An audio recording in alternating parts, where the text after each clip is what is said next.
Hi guys, for today's video guys, magluluto tayo ng alimango guys na may gata with matching labong. Ayan guys, napakuluan ko lang yung labong para matanggal yung pait.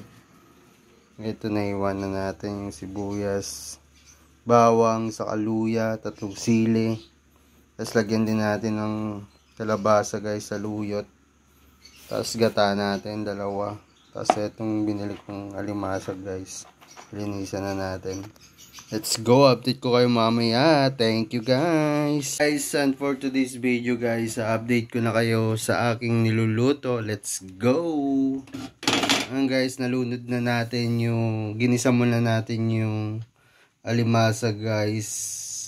And then sinunod natin yung labong na may gata guys. Nilunod ko na rin yung gatang pangunang gata guys. Let's go. And then after that guys, ilunod na natin yung mga next natin na ingredients. Pero until now, papakuluan lang natin to.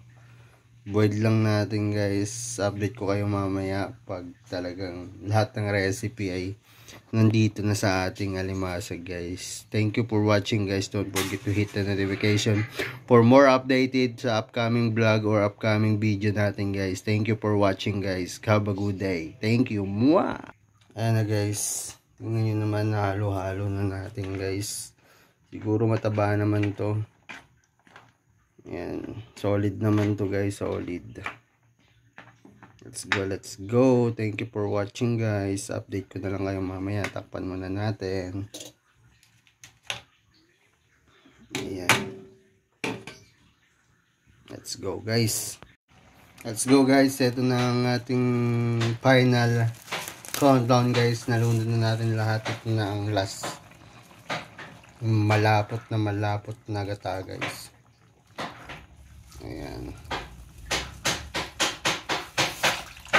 Guys, kinaano na natin sa palengke. Ayan guys, let's go. Ayan natin guys, last nox na to guys. Thank you for watching. Yes, halo.